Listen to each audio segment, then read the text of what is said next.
Okay. After the initial time where she said that she was raped, they slept together several times after that. Right. And I think this is the constant conversation that we need to talk about in society. And you know what's crazy to me is we've had like no forum, we have no guidelines, we have no larger discussions around consent. Mm-hmm. Okay?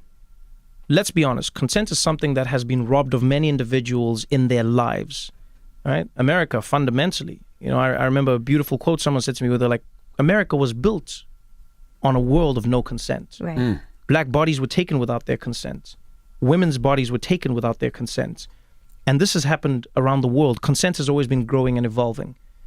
And I understand why some people would say, oh, but then she was sleeping with him. And it's like, yeah, man, if you understand the human mind and if you know how we are, a person who does something wrong to you has an interesting hold over you sometimes. Taking some power from you. I remember laughing with my bullies in school. You know, I remember like hanging out with them sometimes. Doesn't mean that they weren't bullying me. Mm-hmm. I remember guys in the hood who would like rob you at the corner. It's like a regular thing. They would just rob you. You just pop, hey, what's going on? What you got? And then pockets out. But then some days you would be standing with them hanging out because sometimes you felt like maybe, and I don't know what it is psychologically. I'm not a psychologist, but I know like sometimes you're like, maybe I can win them over. Maybe it's in my head. Maybe. And sometimes you feel like it's your fault too. That's the thing. You're like maybe it's me. Maybe this is just the world. Maybe this is. So I get where some people are like, oh, but then the person. It's like, yo, someone can do something wrong to you. People stay in abusive relationships. A parent. And people are like, why are you still with him? A parent. Like, people stay in abusive relationships with their parents all the time. You know, and you'll be like, why do you still love your parent if they were? Yeah, but then my mom is.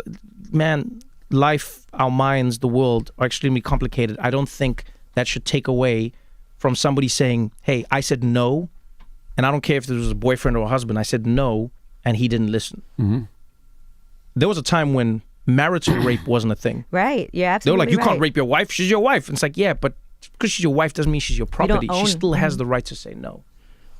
And I think that's what a lot of people are struggling with in this is they're going like, but I don't understand why would you go back? Why would it's like why would we do anything in this world? A lot of the time, people go back to the people who've hurt them. People stay with the people who are hurting them. And I think we need to get out of existing in a world where we blame the victims in those situations and start looking at the situations that have created or the situations that have allowed them to become victims. How can we even begin to have all of these conversations, though? Everything from like cancel culture with society changing. I honestly don't know. I don't know either. But we need to. Because we're all on these individual journeys. No, we need to. Yeah, but we need to. I honestly think we need to. Mm-hmm. Like just consent is one of the big ones where I go, my mission in life now is to try and find a way for us to sit down and write some sort of manifesto or a thing that people don't know what the rules are. And nobody wants to talk about this. No one wants to be honest about it. People like, what are the rules? And from we all existed in a world where it's like, okay, rape was rape and everyone, there was like the big things.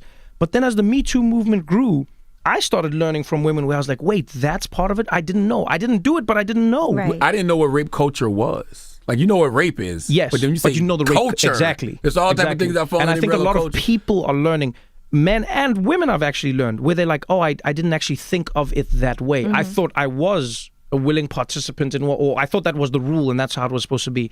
And I think it would be great if somewhere, somehow, we just sat down and we had a conversation as people and went, hey, if you could like write down a list of rules, how would people approach situations? How would they work through situations? Because I remember asking like women at my office one day, I said, hey, can I ask you an honest question? Like we did the sexual harassment training, right? Everyone goes through it. Mm-hmm. And there were a few things where I was like, well, you're not allowed to approach someone at work and this and this. And then I was like, but some people are married in the office. I was like, hey, when your dude approached you, what was that? And they would be like, oh, that was romantic and it was flirty and he'd leave things at my... And then I would ask. And then the interesting answer was, a lot of the women would go, if any other guy had done that, it would have been creepy. But I liked him and I thought it was cute that he was leaving things on my desk every day. Right. And I said, but you do realize now as the boss, if I saw that, I'd have to shut that down because some guy can't be just leaving things on your desk every day. That could be sexual harassment. And they were like, damn, I never thought of that. Yeah, you don't realize how confusing that is? It's very confusing. It is. Like either it's wrong or it's wrong. It can't be wrong based off if I like you or not. But it is wrong based off if I like you or not. And that is exactly consent, Charlamagne. Right. Yikes. That is life, is it not? Yeah. Is it not? If I come and I hug you as your friend, as Charlamagne, I hug you. A hug is not a wrong thing. But if some random person in the street comes and grabs you and hugs you, you're like, you don't know me. It is wrong because of how you feel about the person. And that is part of the that's what makes consent complicated. That happens to us all the time, though. Yes. Because of who we are. But I don't want you don't have a right to my body just because you know me from TV or whatever. Approach me as a human being, greet me. If you ask me, can I get a hug? I can say yes or no. I also don't owe you a hug because you watch my show. I will choose to give you a hug, or I will say no thank you. But what I'm saying is consent is directly linked to whether or not the person, that is the rule. Has a woman ever made you uncomfortable at work? No, never at work. No, I'm really lucky. Never, ever, ever at work. Question. But in the world. In the world, yes. We don't talk enough about how to engage with each other when there is alcohol. That's very true. Because people just say. Because as a woman, if she was next day would have said, oh my God, I didn't even mean to do that. I was so drunk. Did we have sex? Right. If she didn't like you, she didn't want to do it in retrospect the next day and had no idea it happened, she could say. Right. That is I promise you now, that is a really complicated conversation, again, that we're not having properly, because think about how much we worked on the messaging in and around drinking and driving. Yes. We worked hard, and they told us, look, drinking and drive, you cannot drink and drive. If you've had a drink, you throw those keys away. Right. And it became this messaging and this campaign so that people got it in their heads. And there's always going to be people who drink and drive. But now it's like, even your friends will be like, yo, are you drinking? Right. Come on, man. Come on. Call that Uber or that Lyft. Grab an Uber. What are you doing? And I think that messaging became solid, and it became clear that drinking and driving do not mix. You should not be doing it. And then people were like, is it one drink? Is it two drink? People were like, yo, man, drinking and driving do not mix. Don't even take a chance. And I've witnessed the shift in my life where when it started, we were like, meh, I'm fine, to now being like, you know what, I think I'm gonna drink tonight. Let me just take an Uber. I'm not even gonna take my car. I think I'm gonna drink. And it's so much easier for us now because we can call a car. Exactly. And look at where we've gotten in society. We think ahead now. Right. And I think we haven't gotten to that place when it comes to sex and alcohol. We almost don't think ahead of going like, okay, hey, I'm going to drink tonight. Therefore, I need to limit whether or not I can or cannot have sex. How do we work through that? We haven't thought about it. And so what you have is groups of people leaving clubs together. I don't know your level of sobriety. You don't know mine. Some of my friends don't know when I'm drunk. They really don't. They'll just be like, Trevor, you were drinking. I'm like, man, I can't believe how I thought that alcohol hit me harder than I thought. Right. We have to have these conversations because, and the problem is, everything is tied into everything else. So while we're having a conversation around alcohol and sex, we also need to be talking about consent. While we're talking about consent, we also have to talk about toxic masculinity and the way men see themselves in relation to a woman. And a lot of the time, that's why men are doing what they're doing. You know, men don't take rejection well because it's somehow tied into their idea of how manly they are. You know, and if you think about it, this was the messaging we got as men growing up. Absolutely. From all spheres, by the way, not just from like our dad. I remember growing up with Aaliyah. Listen to those lyrics today, people. Huh? If at first you don't succeed, dust yourself off and try again. What would you do to get to me? What would you say to have your way?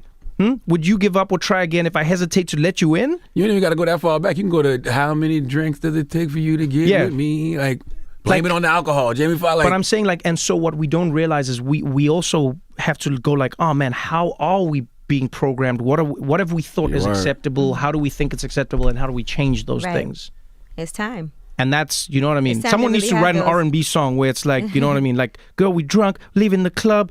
Let's just sleep. Tomorrow we'll be sober. And then we see if we have sex. Like, that's what we need to do. People need to write new songs. Like Miguel, everyone. That's the challenge I sent to you guys. Write consent songs. Write songs where it's like very clear. Yeah. And then I whip out the condom. Like, real ones. And I ask you, are you sure? You say, yeah. No, you're right. That's what we need. We need like, because if you think about it, a lot of the time we're informed by what's happening. When you're in the club, the songs are telling you what to do. It would be so dope if you said it. You know what I mean? It's interesting. I did this town hall with these young women. It was all women, and it was in Long Island, and they're all high school students, right? And it was maybe about like 150 women, and they were all talking about experiences that they've had with, it was a whole Me Too town hall. Right. And to hear how like girls who are 13, 14, 15, certain things that happen to them, and how they don't even feel like their own class. One girl said every day she gets off the bus, and this guy who is her neighbor like runs over and grabs her ass, and the girls laugh at her, and they're like, she loves it, she loves it. And how they're not even supporting each other. Right. And the girls, like, a lot lot of them started crying, talking about experiences that they've had because they don't have a chance or a place where they can vent or feel like that. That's our generation too. Care about them and feel like they can be heard. But I don't know if that conversation would have been as good if cameras were rolling.